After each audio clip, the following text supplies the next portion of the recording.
Bismillahirrahmanirrahim. Di sini saya akan menerangkan makna Idul Fitri.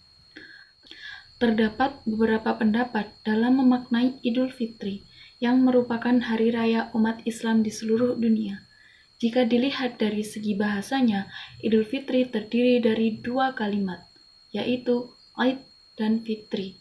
Dan masing-masing dari kata ini memiliki maknanya tersendiri. Yang pertama, kita akan mengulas kata Aid. Ada yang mengatakan bahwa Id berasal dari kata ada ya'udu, yang berarti kembali. Namun, ada juga yang menerjemahkan Id ini sebagai hari raya atau hari berbuka. Pendapat yang kedua ini menyandarkan pada hadis. An Abi Hurairah qala Rasulullah sallallahu alaihi wasallam, al-fitru yauma taftiruna wal adha yauma tadhuna. Rawahu Ibnu Majah. Dari Abu Hurairah radhiyallahu an, bahwasannya Rasulullah sallallahu alaihi wasallam bersabda, Idul Fitri adalah hari di mana kalian berbuka dan Idul Adha adalah hari di mana kalian berkurban. Hadis riwayat Ibnu Majah. Yang kedua, kita akan mengulas kata al-fitru. Ada yang menerjemahkan fitri dengan berbuka, karena ia berasal dari kata iftir, yang memang secara bahasa artinya berbuka setelah berpuasa. Namun, di samping itu, ada juga yang menerjemahkan fitri dengan fitrah, yang berarti suci dan bersih. Pendapat kedua ini menyandarkan kepada hadis Rasulullah Sallallahu Alaihi Wasallam. Rasulullah Sallallahu Alaihi Wasallam bersabda, tidaklah seorang anak dilahirkan, melainkan dilahirkan dalam keadaan fitrah, yang artinya bersih atau suci. Orang tuanya lah yang menjadikan ia Yahudi, Nasrani, atau Majusi. Dari maknanya secara harfiah ini, dapat disimpulkan adanya dua makna yang menerjemahkan Idul Fitri, yaitu pertama, Idul Fitri diterjemahkan dengan kembali kepada fitrah atau kesucian karena telah ditempuh dengan ibadah sebulan penuh di bulan Ramadan. Dan karenanya ia mendapatkan ampunan dan maghfirah dari Allah Subhanahu wa Ta'ala.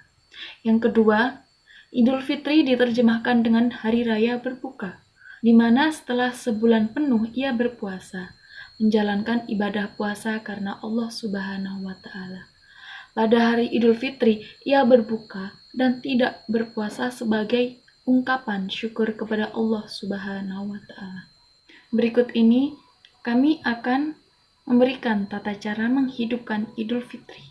Bagi kita semua saat ini, bagaimana kita dapat menghidupkan Idul Fitri? Atau dengan kata lain, memaknai Idul Fitri sebagaimana yang diajarkan oleh Rasulullah Sallallahu Alaihi Wasallam.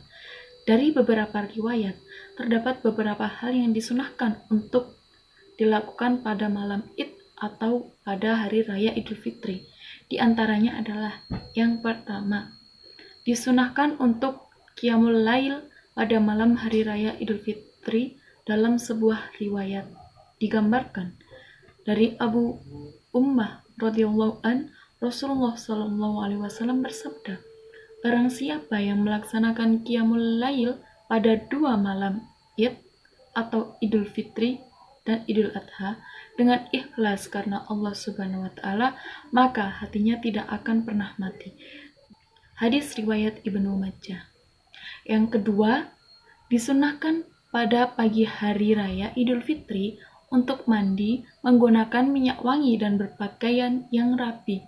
Dalam sebuah hadis diriwayatkan dari Farih bin Sa'ad bahwasanya Rasulullah Shallallahu Alaihi Wasallam senantiasa mandi pada hari Jumat, hari Arafah, hari Idul Fitri, dan hari Idul Adha.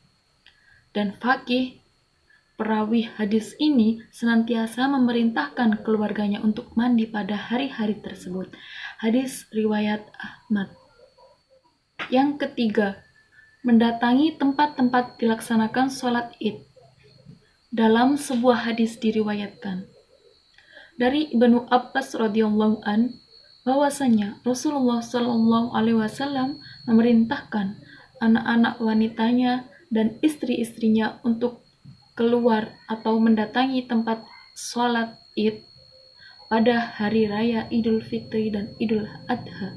Hadis riwayat Ahmad. Dari Ummu Atiyah, ia berkata, kami perintahkan untuk mendatangi tempat sholat. Kan perawan dipingitannya dan wanita yang haid diperintahkan untuk mendatangi tempat sholat Id. Hanya mereka berposisi di belakang shaf kaum muslim. Mereka bertakbir dengan takbir kaum muslimin dan berdoa dengan doa kaum muslimin dengan berharap keberkahan dan kesucian hari tersebut. Hadis riwayat Bukhari. Yang keempat, mendatangi tempat dilaksanakannya sholat dengan berjalan kaki dan memakan sesuatu sebelum berangkat melaksanakan sholat Id. Dalam sebuah riwayat dijelaskan dari Ali bin Abi Thalib radhiyallahu an berkata, termasuk sunnah jika kamu keluar mendatangi tempat sholat Id dengan berjalan kaki dan memakan sesuatu sebelum pergi ke tempat sholat Id. Hadis riwayat Tirmidzi.